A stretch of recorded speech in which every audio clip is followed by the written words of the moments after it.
जय हिंद दोस्तों। स्वागत है आपका अपने YouTube चैनल ओनली डिक्टेशन में। डिक्टेशन की PDF आप डिस्क्रिप्शन से डाउनलोड कर सकते हैं। तो चलिए शुरू करते हैं। 80 शब्द प्रति मिनट डिक्टेशन शुरू होगी 3 सेकंड बाद। कहते हैं कि मन की तकलीफ तन के दर्द से ज़्यादा दुख देती है, बावजूद इसके मन से पीड़ित व्यक्ति के लिए चिकित्सक की मदद आखिरी दरवाज़ा होना चाहिए, क्योंकि अगर कोई व्यक्तिगत, सामाजिक, पारिवारिक और कारोबारी जीवन में स्वस्थ परंपराओं के साथ जिए तो डॉक्टर तक जाने की नौबत आने वाली ही नहीं है।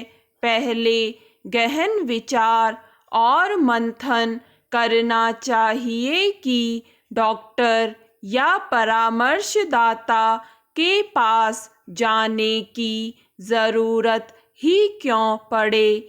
उससे पहले ही मुकम्मल उपचार क्यों न कर लिया जाए। मन की बेचैनी की आहट की नब्ज को टटोल कर सुधर जाना ही सबसे कारगर उपाय है। घर बैठे मानसिक दुख से बचाव के लिए आसपास समूचा और समृद्ध ताना बाना है। परिवार का, संस्कार का, शिक्षा का, शिक्षकों का, मित्रों का, कला का, गीत संगीत का, अच्छे साहित्य का, धर्म स्थलों का और फिल्मों का भी। ऐसे तमाम औजार हर मन के भीतर नकारात्मकता पैदा करने से रोकते और नकारात्मक रवैये को हराने का जज्बा उत्पन्न करते हैं। इससे पहले ज़रूरी सवाल है कि आखिर नकारात्मक रवैया पनपता क्यों है। सबसे अहम कारण है कि उसकी कमीज मेरी कमीज से सफ़ेद क्यों है की भावना का मन में घर कर जाना। छोटी बड़ी वस्तु जब तक पास होती है तब तक उसकी कद्र नहीं होती। जब दूर चली जाती है तो उनके अमूल्य होने का एहसास तड़पाने लगता है। मिसाल के तौर पर 32 दांतों में से एक दांत निकल या टूट जाए तो जीभ और अंगुली बार बार वहीं टटोलती रहती है। किसी के पास 10 टाइयाँ हैं, एक टाई कहीं खो जाए तो हर वक्त बार बार उसी टाई का ख्याल जेहन में उमड़ता है। अलमारी खोल खोल कर वही टाई ढूंढते हैं, बेशक वह टाई इतनी अच्छी नहीं थी, लेकिन नहीं मिली इसलिए मन करता है कि वही पहन कर जाता तो बेहद जचता। जब तक कोई अपनी कमियों को खोजता है, कमियों की जगह पूरी नहीं होती तो मन दबाव से ग्रसित हो जाता है।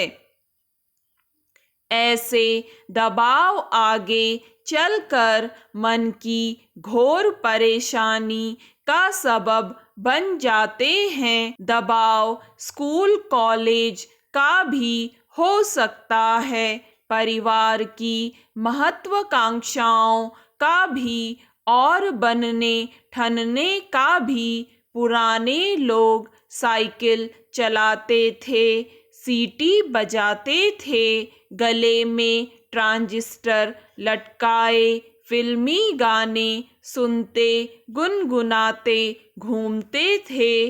महंगी बाइक और आलीशान कारों ने आरामदेह सफर के बावजूद आत्म सुख से वंचित कर दिया है। मन भटकता रहता है कि यार अब नया उच्च मॉडल आ गया, उसको देखें, एप्पल का फोन खरीद लिया, 1.5-2 लाख का, दुनिया घूमने निकल गए, ब्रांडेड सामान की खरीदारी में रम गए। बावजूद इनके भीतर ही भीतर कुछ कमी महसूस होती है। कुछ समाज, कुछ तरक्की, कुछ तामझाम, कुछ पश्चिमी दुनिया के प्रभाव की, ऐसे तमाम कारक जीवन को खोखला बनाने में कोई कसर नहीं छोड़ते। ज्यादातर विद्यार्थी समझते हैं कि हम परीक्षा देने जा रहे हैं या परीक्षा देकर आए हैं, जबकि वास्तविकता है कि विद्यार्थी परीक्षा देते नहीं हैं बल्कि लेते हैं। उन्हें परीक्षा से ताउम्र के लिए अपार प्राप्ति होती है, न कि वे शिक्षकों को कुछ देकर आते हैं। एक शिक्षा शास्त्री का कहना था कि मेरे दफ्तर में जो भी आता है कुछ लेने और मांगने ही आता है। जरा सोचिए कि बड़े ओहदे पर विराजमान नामी गिरामी शिक्षा शास्त्री की सोच कितनी छोटी हो सकती है। स्वस्थ सोच कहती है कि हर आने वाला कुछ न कुछ देने के लिए आता है, न कि लेने के लिए। अगर हर कोई इस भाव से अपने घर या दफ्तर में आने वाले का स्वागत करेगा तो जीवन से सबसे घातक अहंकार का सफाया हो जाएगा। मानवता के लिए सबसे बड़ी हानि है किसी भावुक व्यक्ति का यों भावहीन हो जाना। जब तब किसी की सोच होती है कि ऊंचे ओहदे पर हूँ, कोई लेने आए उसे कैसे मना करना है, कैसे टरकाना है। जो ऐसी भावनाओं से पीड़ित होगा वह कभी न कभी मानसिक पीड़ा से जरूर ग्रस्त रहा होगा या रहेगा। वह खुद ही नहीं, उसके सहयोगियों की पूरी टीम और विचारधारा बहुत बीमार होगी। इस रोग को दूर करने के लिए उदारता से परस्पर जुड़ाव और जोड़ने से ही सफलता मिल सकती है।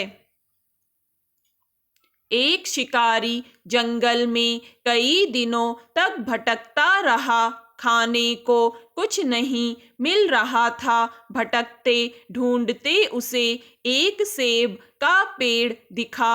वह फौरन पेड़ पर चढ़ गया और करीब 20 सेब तोड़ लिए। पहला, दूसरा, तीसरा, चौथा और 5वां सेब खाया तो तन मन तृप्त हो गया, लेकिन छठा, फिर 7वां और 8वां सेब बामुश्किल खा पाया।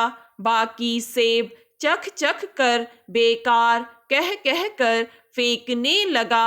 असल में बाद के सेब पहले जैसे ही ताजे और स्वादिष्ट थे, लेकिन खराबी खाने वाले में थी, न कि सेबों में। यानी हर किसी को खुद तय करना चाहिए कि उसे आखिर ज़रूरत कितने की है। सुकरात के बारे में कहा जाता है कि वे अक्सर बाजार जाते और ढेर सारी चीज़ें देखते, लेकिन कभी खरीदते नहीं थे। फिर सोचते कि कितनी सारी चीज़ें हैं जिनके बिना मैं खुश हूँ, इसलिए कम में संतुष्ट रहना ही सबसे बड़ी दौलत है।